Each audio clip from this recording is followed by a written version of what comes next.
ಕನ್ನಡಿಗರಿಗೆ ನಮಸ್ಕಾರ. ಇದು ಬಿಬಿ ನ್ಯೂಸ್ ಕನ್ನಡ. ನಾನು ಅಕ್ಷತಾ ಕುಲಕರ್ಣಿ. ನಮ್ಮ ಭೂಮಿಯ 70%ಕ್ಕಿಂತ ಹೆಚ್ಚು ಭಾಗ ನೀರಿನಿಂದ ಆವೃತವಾಗಿದೆ ಅನ್ನೋದು ನಿಮಗೆಲ್ಲ ಗೊತ್ತಿರೋ ಸಂಗತಿ. ಆದ್ರೆ ನಮಗೆ ಚಂದ್ರ ಅಥವಾ ಮಂಗಳ ಗ್ರಹದ ಬಗ್ಗೆ ತಿಳಿದಿರುವಷ್ಟು ಮಾಹಿತಿ ನಮ್ಮದೇ ಸಮುದ್ರದಾಳದ ಬಗ್ಗೆ ತಿಳಿದಿರೋ ಸಾಧ್ಯತೆ ಕಡಿಮೆ. ಅಂತಹ ಒಂದು ವಿಸ್ಮಯಕಾರಿ ಸಮುದ್ರದ ಆಳದ ಬಗ್ಗೆ ಇಲ್ಲಿದೆ ರೋಚಕ ಮಾಹಿತಿ. ಪ್ರಕೃತಿಯ ಈ ಬೃಹತ್ ಮರಿಯಾನಾ ಟ್ರೆಂಚ್ ವಿಜ್ಞಾನಿಗಳನ್ನು ಎಂದಿಗೂ ಬೆರಗುಗೊಳಿಸುತ್ತಿದೆ. ಪೆಸಿಫಿಕ್ ಸಾಗರದ ಅಡಿಯಲ್ಲಿರುವ ಈ ಕಾರ್ಗತ್ತಲ ಲೋಕ ಭೂಮಿಯ ಅತ್ಯಂತ ಆಳದ ಪಾಯಿಂಟ್ ಆಗಿದೆ ಅನ್ನೋದು ದಾಖಲೆಯೂ ಹೌದು. ಮರಿಯಾನಾ ಟ್ರೆಂಚ್ ಅನ್ನುವ ಹೆಸರೇ ಸಮುದ್ರದ ಬಗ್ಗೆ ಕುತೂಹಲ ಇರುವ ಯಾರೆಲ್ಲ ಆದ್ರೂ ಒಂದು ಕ್ಷಣ ಸೈಲೆಂಟ್ ಮಾಡಿಬಿಡುತ್ತದೆ. ಇದರ ಅತ್ಯಂತ ಆಳದ ಬಿಂದುವನ್ನ ಚಾಲೆಂಜರ್ ಡೀಪ್ ಎಂದು ಕರೆಯಲಾಗುತ್ತೆ.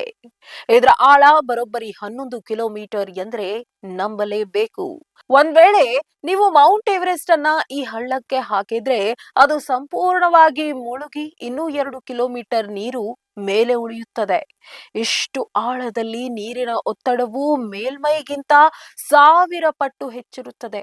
ನಿಮ್ಮ ಉಗುರಿನ ಮೇಲೆ 1 ಟನ್ ತೂಕ ಇಟ್ರೆ ಹೇಗಿರುತ್ತದೆಯೋ ಅಂತಹ ಭೀಕರ ಒತ್ತಡ ಅಲ್ಲಿರುತ್ತದೆ. ಅಂದ್ರೆ ನಮ್ಮ ಭೂಮಿಯಲ್ಲೇ ಎಂತೆಂಥ ವಿಸ್ಮಯಗಳಿರುತ್ತವೆ ಊಹಿಸಿ. ವಿಜ್ಞಾನಿಗಳ ಜಡ್ಜ್ಮೆಂಟ್ ಎಷ್ಟೊಂದು ನಿಖರವಾಗಿದೆ ಅಂದ್ರೆ 1960ರಲ್ಲಿ ಡಾನ್ ವಾಲ್ಶ್ ಮತ್ತು ಜಾಕ್ವೆಸ್ ಪಿಕಾರ್ಡ್ ಅವರು ಮೊದಲ ಬಾರಿಗೆ ಈ ಆಳಕ್ಕೆ ಇಳಿದಾಗ ಅಲ್ಲಿ ವಿಚಿತ್ರ ಮೀನುಗಳಂತಹ ಜೀವಿಗಳನ್ನ ಕಂಡುದಂಗಾಗಿದ್ರು. ಇಷ್ಟು ಭೀಕರ ಒತ್ತಡದಲ್ಲೂ ಬದುಕಬಲ್ಲ ಸ್ನೈಲ್ ಫಿಶ್ ಮತ್ತು ವಿಲಕ್ಷಣವಾದ ಸಮುದ್ರ ಸೌತೆಕಾಯಿಗಳು ಅಲ್ಲಿ ನೆಲೆಸಿವೆ. ಇವುಗಳ ದೇಹವು ಇಂತಹ ಪರಿಸರಕ್ಕೆ ತಕ್ಕಂತೆ ರೂಪಾಂತರಗೊಂಡಿದೆ. ಚೌಕಟ್ಟಿನ ಅಲಂಕಾರ ಮತ್ತು ಬಣ್ಣಗಳ ಅಬ್ಬರವಿಲ್ಲದಿದ್ರೂ ಈ ಜೀವಿಗಳು ಕತ್ತಲಲ್ಲಿ ತಾವೇ ಬೆಳಕು ಹೊರಸೂಸುವ ಮೂಲಕ ಸಂವಹನ ನಡೆಸುತ್ತವೆ. ಈ ವಾತಾವರಣದಲ್ಲಿ ಬದುಕು ನಡೆಸೋದಕ್ಕೆ ಸಾಧ್ಯ ಅನ್ನೋದು ನಿಜಕ್ಕೂ ಊಹೆಗೂ ಮೀರಿದ ವಿಚಾರ. ಈ ಆಳವಾದ ಕಂದಕ ಸೃಷ್ಟಿಯಾಗಲು ಕಾರಣ ಸಬ್ಡಕ್ಷನ್ ಎಂಬ ಪ್ರಕ್ರಿಯೆ. ಪ್ಯಾಸಿಫಿಕ್ ಪ್ಲೇಟ್ ಮತ್ತು ಫಿಲಿಪೈನ್ಸ್ ಪ್ಲೇಟ್ಗಳು ಒಂದಕ್ಕೊಂದು ಡಿಕ್ಕಿ ಹೊಡೆದಾಗ ಹಳೆಯ ಮತ್ತು ಭಾರವಾದ ಪ್ಲೇಟ್ ಕೆಳಕ್ಕೆ ಕುಸಿಯುತ್ತದೆ. ಇದು ಭೂಮಿಯ ಅತ್ಯಂತ ದೊಡ್ಡ ರಿಸೈಕ್ಲಿಂಗ್ ವ್ಯವಸ್ಥೆಯಾಗಿದೆ. ಕೆಳಕ್ಕೆ ಕುಸಿಯುವ ಈ ಶಿಲೆಗಳು ಭೂಮಿಯ ಒಳಗಿನ ಮ್ಯಾಗ್ಮಾವನ್ನ ಸೇರುತ್ತವೆ.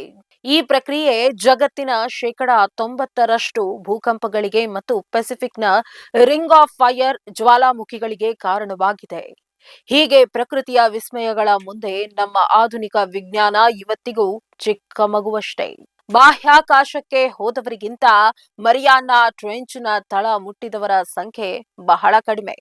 ಜೇಮ್ಸ್ ಕ್ಯಾಮರೂನ್ ಅಂತಹ ಖ್ಯಾತ ನಿರ್ದೇಶಕರು ಕೂಡ ವೈಯಕ್ತಿಕವಾಗಿ ಇಲ್ಲಿಗೆ ಪ್ರವಾಸ ಬೆಳೆಸಿ ದಾಖಲೆ ಬರೆದಿದ್ದಾರೆ. ಆದ್ರೆ ಇಂತಹ ಆಳಕ್ಕೆ ಇಳಿಯೋದು ಅಂದ್ರೆ ಅದು ಜೀವದ ಮೇಲಿನ ಆಸೆ ಬಿಟ್ಟಂತೆಯೇ ಸರಿ.